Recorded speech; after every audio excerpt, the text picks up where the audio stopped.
నమస్తే welcome to Bharati TV. నేను బాపయ్య. ఏసీబీకి నేనే పట్టించా, ఆస్తుల చిట్టా మొత్తం తెలుసు అని చెప్పేసి ఈ వీడియోకి నేను ఒక టైటిల్ పెట్టాను. మీరు చూస్తున్న వ్యక్తి శాంతి భర్త మదన్ మోహన్. ఈయనే అంటున్నాడు, శాంతిని నేనే ఏసీబీకి పట్టించాను, శాంతి ఆస్తుల చిట్టా మొత్తం నాకు తెలుసు అని చెప్పేసి ఆయన ఓపెన్గా చెప్తున్నాడు. ఇప్పుడు ఆ వీడియోలన్నీ కూడా ఇంటర్నెట్లో విపరీతంగా వైరల్ అవుతున్నాయి. అయితే శాంతి విషయం ఇప్పుడు ఎందుకు తెర మీదకి వచ్చింది? శాంతి అంటే ఎవరు? కళింగారి శాంతి. ఆవిడ దేవాదాయ శాఖలో అసిస్టెంట్ కమిషనర్గా పనిచేస్తున్నారు.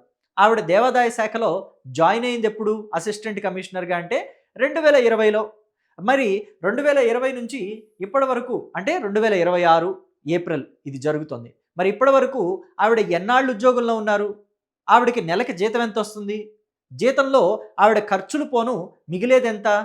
మరి ఆ మిగిలిన డబ్బులతోటి ఎంత ఆస్తులు కొనొచ్చు, ఎక్కడెక్కడ కొనొచ్చు అనంటే చాలా ఈజీగా లెక్కలు, నాకైతే లెక్కలు రావనుకోండి. లెక్కల్లో దిట్ట ఉంటారు గదా కొంతమంది. బాగా అంకెల్ని గారడీ చేసి ఆడుకుంటారు గదా లెక్కలతోటి. వాళ్ళని అడిగితే ఈజీగా చెప్పేస్తారు. ఆవిడ జీతం ఇంతొస్తుంది, ఖర్చులు ఇంతుంటాయి, ఆదాయం ఇంత మిగులుతుంది. మరి దాంతో ఏం కొనొచ్చనంటే చాలా ఈజీగా చెప్తారు. కానీ శాంతి దగ్గర మాత్రం ఆ లెక్కలకు మించిన ఆదాయాలు ఉన్నట్టుగా సమాచారం అందింది. నిన్న ఏసీబీ వాళ్ళు రైడ్ చేశారు. ఆవిడ ఇంటి మీద ఏసీబీ రైడ్ చేసినప్పుడు చూడండి, ఇదిగోండి ఆస్తి పత్రాలు కట్టలు కట్టలుగా దొరికాయి. అలాగే నోట్ల కట్టలు పాములున్నాయి. ఆవిడింటో నోట్ల కట్టల పాములున్నాయి. అబ్బాయి గారి సినిమాలో నూతన్ ప్రసాద్ అంటాడు కదా, నోట్ల కట్టల పాములు రా అని చెప్పేసి. అలాగా ఆవిడింట్లో కూడా కట్టల కట్టల నోట్ల కట్టలు దొరికాయి. ఇక అలాగే బంగారం, వెండి అంటారా, ఇదిగోండి చూడండి, నెక్లెస్లు, గాజులు, వడ్డాణాలు, అలాగే వెండి సామాను అన్నీ దొరికాయి. ఇక మదన్ మోహన్ చెప్తుంది ఏంటంటే, ఆవిడ దగ్గర సుమారుగా ఒక 200 గ్రాములకు తక్కువగా కేజీ బంగారం, అలాగే వెండైతే ఒక 2, 3 కిలోలు దొరికింది. డబ్బు కూడా చాలా ఎక్కువగానే దొరికింది. ఆస్తి పత్రాలైతే విలువైన విల్లాలు, అంటే ఖరీదైన ఏరియాల్లో విలువైన విల్లాలు, ఆవిడ ఆ విల్లాలకి సంబంధించి ఆవిడ దగ్గర ఆస్తి పత్రాలు కూడా ఉన్నాయి అని చెప్పేసి అంటున్నారు. భూములకు సంబంధించి కూడా ఉన్నాయి, విలువైన భూములకు సంబంధించి కూడా ఉన్నాయి అని చెప్పేసి చెప్తున్నారు. సో మొత్తం మీద ఈ ఆస్తి పత్రాలకి కానీ, ఈ బంగారం, వెండి, నగలకు సంబంధించి కానీ, డబ్బుకు సంబంధించి కానీ శాంతి ఎటువంటి ఆధారాలు చూపించలేదు. సరైన ఆధారాలు చూపించకపోవటం మూలంగా ఏసీబీ అధికారులు వాటన్నిటినీ సీజ్ చేసి శాంతిని కూడా అదుపులోకి తీసుకున్నారు. అయితే ఇప్పుడు శాంతి భర్త మదన్ మోహన్ ఏమంటున్నాడంటే, మొన్నటి వరకు నన్ను ద్రోహిగా చూశారు, సమాజం ముందు నన్ను ద్రోహిగా చూపెట్టింది శాంతి. ఎందుకంటే ఆడవాళ్ళు కన్నీళ్లు పెట్టుకుంటే వాళ్ళ మాటలే ప్రజలు నమ్ముతారు. నేనేదో శాంతి మీద నిందేశానని చెప్పేసి అనుకున్నారు. కానీ ఆవిడ మాటలే ఆవిడ్ని దొంగగా ప్రూవ్ చేసేసాయి. ఇప్పుడు ఏసీబీ రైడ్స్ చేస్తే ఆవిడే దొంగ అని తేలిపోయింది అని చెప్పేసి మదన్ మోహన్ అంటున్నాడు. అయితే వీళ్ళ పెళ్ళి ఎప్పుడు జరిగిందో తెలుసా? మదన్ మోహన్ చెప్పేదాన్ని బట్టి శాంతికి మదన్ మోహన్కి పెళ్ళి 2013లో జరిగింది. 2020లో ఆవిడికి జాబ్ వచ్చింది. 2020 నుంచి 2026 వరకు ఆవిడ ఆస్తుల చిట్టా పెరిగింది. అయితే 2013లో వీళ్ళకి పెళ్ళయింది. 2020లో ఈవిడికి ఉద్యోగం వచ్చింది. 2013లో వీళ్ళకి పెళ్ళైనప్పుడు ఈవిడ ఆస్తి ఏంటో తెలుసా? ఒక పూరింట్లో ఉండేదట. అది కూడా సొంత పూరిల్లు కాదు, అద్దె ఇల్లు అది. అద్దెకి ఒక పూరింట్లో ఉండేవాళ్ళు శాంతి వాళ్ళు. కర్నూలు దగ్గర ఒక పల్లెటూరులో వీళ్ళు ఉంటూ ఉండేవాళ్ళట. సో కట్నం ఏమన్నా ఇచ్చారా అని చెప్పేసి అంటే దానికి పెద్దగా సమాధానం చెప్పలేదు, నవ్వి ఊరుకున్నాడు మదన్ మోహన్.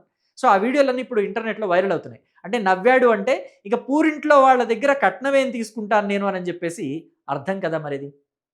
సో మొత్తం మీద 2020లో శాంతికి ఉద్యోగం వచ్చిన తర్వాత విజయసాయి రెడ్డి తోటి సన్నిహిత సంబంధాలు ఏర్పడ్డాయి. ఫస్ట్ ఆవిడ పోస్టింగ్ విశాఖపట్నంలో. అప్పట్లో విశాఖపట్నానికి వైసీపీ ఇన్ఛార్జిగా విజయసాయి రెడ్డి ఉండేవాళ్ళు.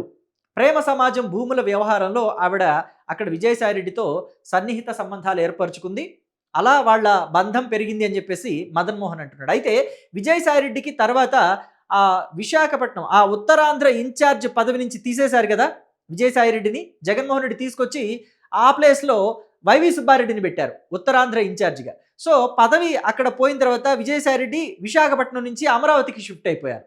మరి అమరావతికి విజయసాయి రెడ్డి వస్తే ఈవిడ కూడా విశాఖపట్నం నుంచి అమరావతికి ట్రాన్స్ఫర్ చేయించుకుందట. ఈ విషయాన్ని కూడా తన భర్త మదన్ మోహనే చెప్తున్నాడు. అయితే ఆ మధ్యకాలంలో మనం విన్నది ఏంటంటే, మదన్ మోహన్ చెప్పింది కూడా ఏంటంటే, విజయసాయి రెడ్డి తోటి శాంతికి అక్రమ సంబంధం ఉంది, ఆయనతోనే ఒక బాబుని కనింది అని చెప్పేసి. ఆ టైంలో అసలు నేను ఇండియాలోనే లేను, ఫారిన్లో ఉన్నానని చెప్పేసి అన్నాడు మదన్ మోహన్. కానీ శాంతి చెప్పేది అందుకు విరుద్ధంగా ఉంది. నాకు విజయసాయి రెడ్డితోటి పరిచయం ఉంది కానీ ఎటువంటి అక్రమ సంబంధం లేదు. ఆయన నా తండ్రి వయసు వ్యక్తి. నాకు సుభాష్ అనే వ్యక్తితోటి పెళ్ళయింది. అది కూడా సీక్రెట్‌గానే జరిగినట్టుగా చెప్తోంది శాంతి అప్పట్లో.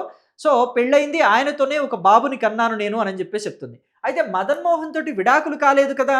మరి అని చెప్పేసి విలేకరులు అడిగితే అప్పట్లో, అది నా కులాచారం ప్రకారం విడాకులయిపోయినియి అని చెప్పింది. అంటే చట్ట ప్రకారం ఇంకా మదన్ మోహన్ శాంతి భర్తే. అందుకనే శాంతికి సంబంధించిన ఆస్తి వివరాలని తెలుసుకోవడానికి, శాంతికి పెళ్లి కాకముందు ఎంత ఆస్తుంది, పెళ్ళెప్పుడయింది, ఆ తర్వాత ఉద్యోగం ఎప్పుడొచ్చింది, ఉద్యోగం వచ్చిన తర్వాత ఎంత ఆస్తులు కూడబెట్టింది అనే డీటెయిల్స్ తెలుసుకోవడానికి మదన్ మోహన్‌కే కాంటాక్ట్ చేశారట ఏసీబీ వాళ్ళు. అలాగే కట్నం ఏమన్నా తీసుకున్నావా? నువ్వెంత సంపాదించావు? నువ్వేమైనా ఆవిడకి ఆస్తులు ఇచ్చావా? విల్లాలున్నాయి కదా ఇప్పుడు శాంతి పేరు మీద. ఆ విల్లాలు నువ్వేమైనా కొనిచ్చావంటే, నేను ఏమీ కొనీలేదు స్వామి. నాకే సంబంధం లేదు ఆ ఆస్తులతోటి. మీరు తీసుకుంటారా? జప్తు చేసుకుంటారా? మీ ఇష్టం. కానీ పెళ్ళైతే ఆవిడతోటయింది.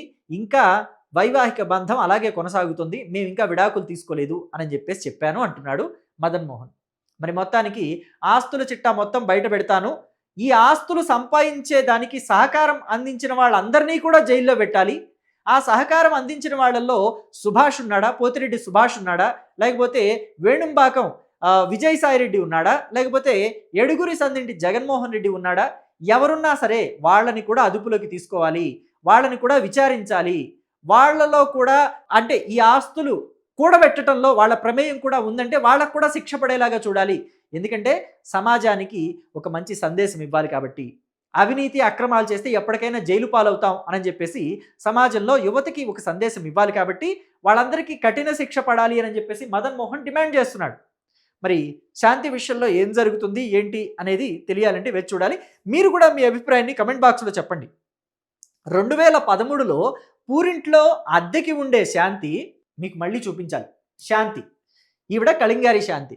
2013లో పూరింట్లో అద్దెకి ఉండే శాంతి ఆ టైంలో మదన్ మోహన్ని పెళ్లి చేసుకున్నప్పుడు ఎంత కట్నం ఇచ్చుంటుంది అని మీరు అనుకుంటున్నారు? అసలు కట్నం తీసుకుని ఉంటాడా మదన్ మోహన్? కట్నం తీసుకొని ఉండడా అని చెప్పి మీరు అనుకుంటున్నారా? ఆ డీటెయిల్స్ కమెంట్ బాక్స్లో చెప్పండి. అలాగే 2020లో ఉద్యోగం తెచ్చుకున్న ప్రభుత్వ ఉద్యోగం, దేవాదాయ శాఖలో అసిస్టెంట్ కమిషనర్గా ఉద్యోగం తెచ్చుకున్న శాంతి 2026కి ఇన్ని ఆస్తులు ఎలా కూడబెట్టింది అని మీరు అనుకుంటున్నారు?